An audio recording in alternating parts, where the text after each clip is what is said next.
আসসালামু আলাইকুম। আমি এখানে কিছুটা মাছ কুচা করে নিয়েছি, পেটের অংশ এবং পিঠের অংশটা। আর এই মাছটা দিয়ে আমি মাছের মরিচ করব। তার জন্য এখানে আমি কড়াইতে তেল আর দিয়ে দিলাম পেঁয়াজ কুচি, আরো কিছুটা তেল দিয়ে দিতেছি। আর মরিচগুলো কিন্তু অল্প, যেহেতু আমি 5টা মাছ আর 3-4টা পেটে কুচা করে নিয়েছি। আমি পানি দিয়ে দিলাম, হলুদ মরিচ দিয়ে দিব, দিয়ে দিচ্ছি লবণ, তার সাথে হলুদ আছে, মরিচ আছে, মিক্স হয়ে গেছে। এখন দিয়ে দিলাম মরিচের গুঁড়া আর দিব রসুন বাটা। রসুন বাটাটাও দিয়ে দিলাম।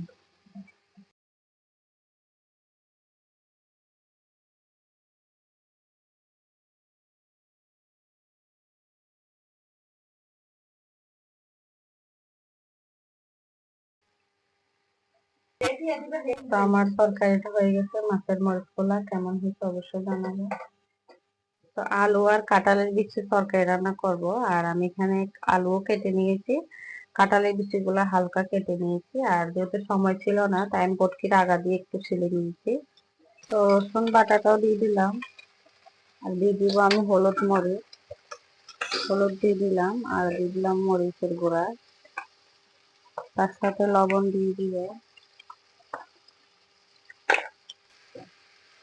আমি তরকারিটা 1 পিস মাছ দিয়ে রান্না করব, যেহেতু আমি মাছের ডাল করেছি, তার জন্য শুধু গ্রানের জন্য আর মাছের স্বাদটা আসার জন্য তরকারিতে 1 পিস মাছই দিব। আর মাছটা ভেঙে গেলে আমার কোনো সমস্যা না, যেহেতু আমি 1 পিস মাছ দিয়ে রান্না করব।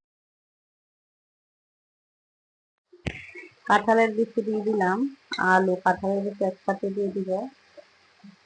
আমি কিন্তু এই শাকগুলা দিব, যেহেতু আমার লাল শাকগুলা বড় হয়ে গেছে, ডুগির আকার হয়ে গেছে, তার জন্য এগুলা দিয়ে রান্না করব। আর এখন এগুলো আমি কষানো দিয়েছি, এগুলো হয়ে গেলে আমি এগুলা শাকগুলা এখানে দিব। কাঁঠালের বিচি দিয়ে শাক দিয়ে মাছের তরকারি।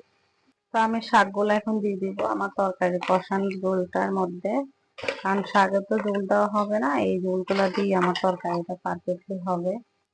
কয়েকটা কাঁচামরিচ ফালি দিয়ে দিলাম, আর এদিকে টমেটো দিয়ে দিলাম।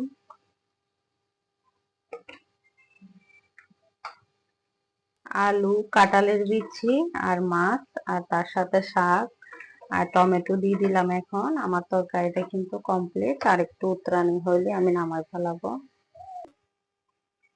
তরকারিটা আমার হয়ে গেছে, কেমন হয়েছে অবশ্যই জানাবে। আমার শাকের তরকারি